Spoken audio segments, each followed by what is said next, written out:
arrière voilà moom xam nga fii porte principale bi la léegi gars yi déplacé wu ñëw leen citoyen demal nii non Aïcha kaay nii baax xoolal non ni baaxul xoolal ni baaxul foog ngeen reculer tuuti non xaaral gars yi yéen ñëpp da ngeen di taxawee nii xoolal waaw léegi c'est bon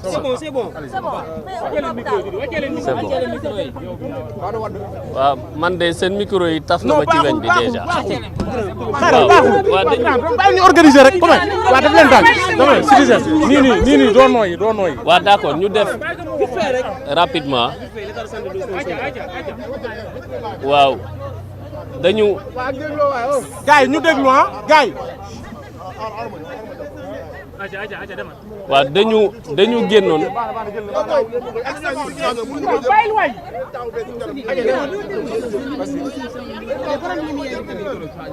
waaw dañu génnoon pour wax ak yéen lu jëm ci wàllu wér-gu-yaramu président Ousmane Sonko ndax gis nañ ni booba léegi yéen a ngi fi nit ñaa ngi dugg nit ñaa ngi génn sénégalais yaa ngi laajte donc liñ leen mën a wax mooy niñ ko gisee démb biñ jógee tribunal péripéties yi ñu dund yëpp gis nañ ko ba moom mu waxal ko boppam ci page Facebook am que ni depuis biñ ko jëlee forcé ko yóbbu ko tribunal dugal ko ci oto bi mu dem tribunal am fa malaise bañ ne dafa war a dem clinique ñu bañal ko mu ñëw fii ñu andi ko këram par la force ñu barricade këram ambulance bi mënu fa dugg moom mënta génn pendant 6 heures de temps ba ci 21 heures lañ koy soog a andi fii donc loolu mu waxal ko boppam li muy yëg ci yaramam biñ ko andee médecins yi jël nañ ko en charge di ko defal traitement li ñu mën a wax ci wérgu yaramam nit ñi dafa am loo xam te ni foog ñu wax ko ñu xam ko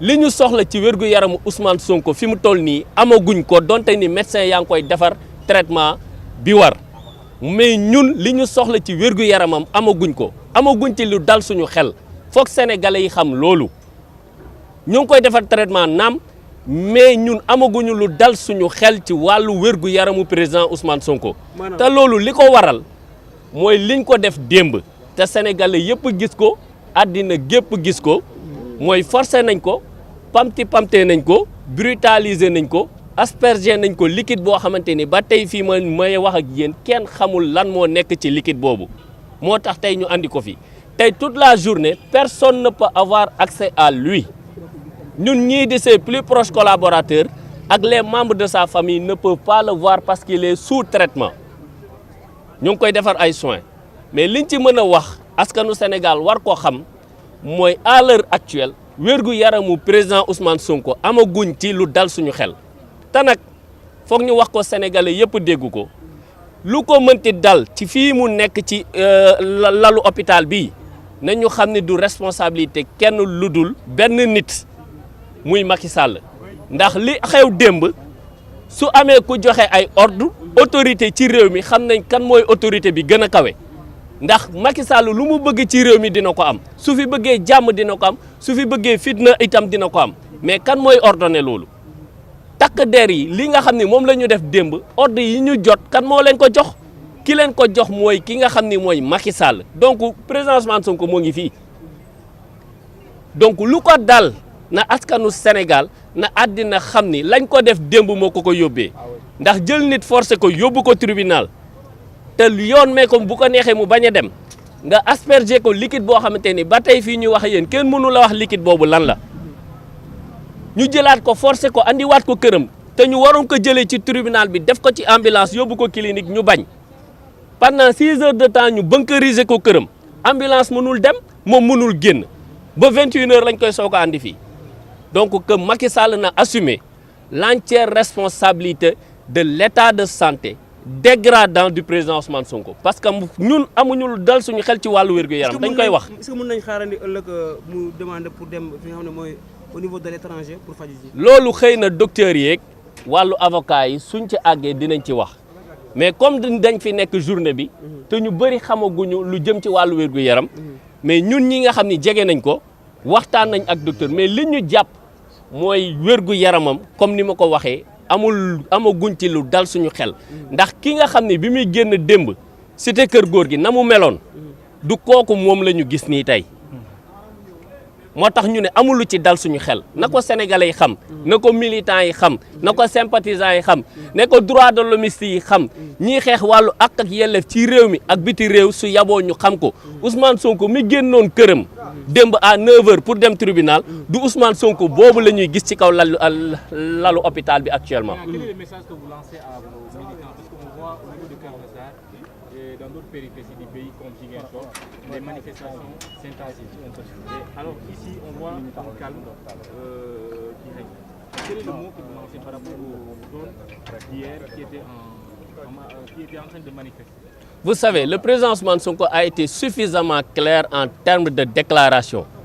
Tout ce qu'il a à dire depuis là, dans cette affaire et dans bien d'autres affaires, il a été clair que chaque militant, que chaque militante, que chaque sympathisant, que chaque sympathisante prenne ses responsabilités face à ça. Parce que face à l'oppression, la résistance est un droit.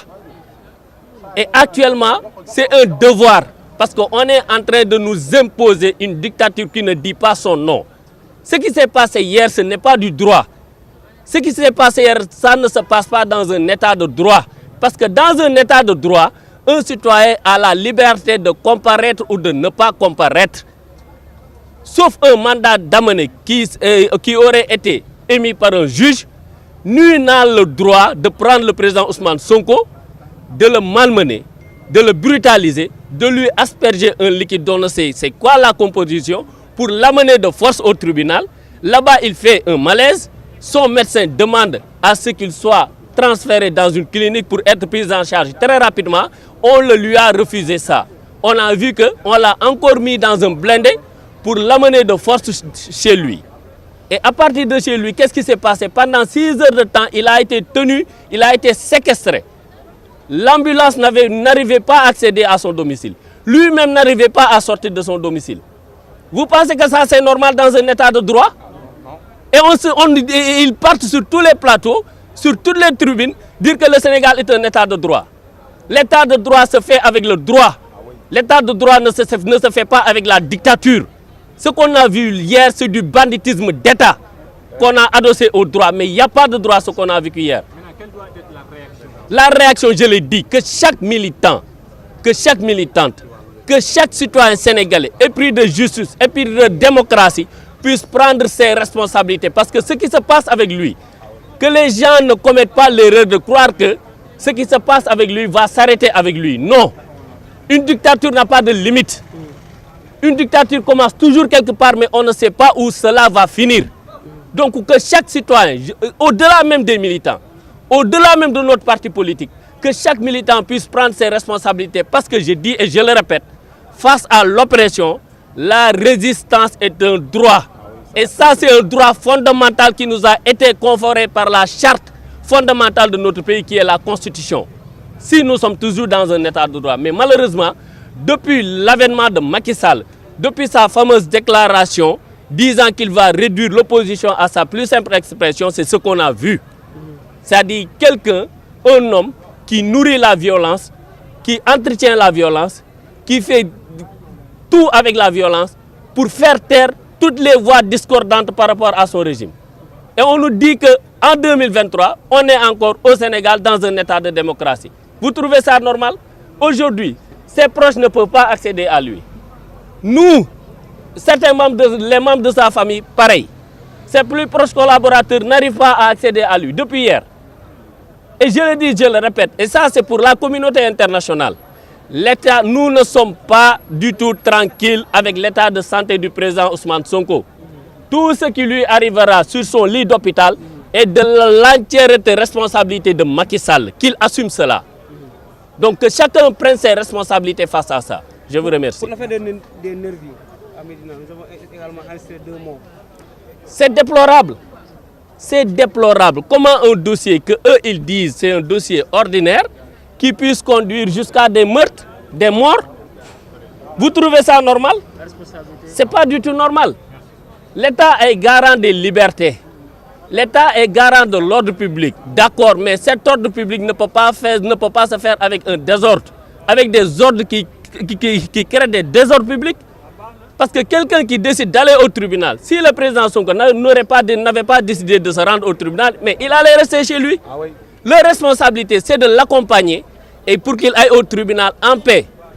La dernière fois, ils avaient cassé la vitre de son véhicule pour le ramener de force chez lui. Maintenant, ils l'ont brutalisé, ils ont cassé la vitre de son véhicule, ils leur ont aspergé, lui et son avocat, parce que son avocat, son principal avocat est actuellement aussi dans cette clinique, qui est Maître Ciré Clédor Ly, qui n'est pas du tout bien actuellement. Son état de santé préoccupe sa famille et ses collègues également. Et c'est l'avocat principal du président Ousmane Sonko dans ce dossier. Vous trouvez ça normal? Non. Un dossier aussi simple que les gens disent ordinaire, mais qui crée toute cette tension-là. Quel est l'objectif derrière? Aujourd'hui, on peut dire clairement sans se tromper que l'objectif, c'est d'attenter à la vie du président Ousmane Sonko, parce que c'est ce qu'on a vu. Et ça ne passera pas, et je le dis et je le répète, seul Macky Sall va endosser cette responsabilité-là. L'état de santé du président Ousmane Sonko nous préoccupe. Même si le sous-traitement, ça ne nous rassure pas, nous ne sommes pas rassurés par ce qu'on entend de l'intérieur. Et il faut qu'on le dise à l'opinion, il faut qu'on le dise à tout le monde pour qu'il le sache. Je vous remercie. Merci beaucoup, monsieur. Honorable. Honorable, si nous pouvons recueillir vos témoignages. Honorable député, madame Aminata Touré, voilà yéen ñëpp gis ngeen man la madame Aïcha Touré di député à l'Assemblée nationale di député Amérique Océanie circonscription bi député bi kii waa diaspora bi ñu ngi may interpellé depuis démb parce que ñun ñoo leen fi toogal si li nga xam ne moo arrivé président Ousmane Sonko et li ma mën a leeral tey mooy ñun li ñu gis démb ñu def ko brutaliser ko bi muy dem tribunal mu nekk une deuxième fois mais man mi nga xam ne daf ma fekk tribunal Ousmane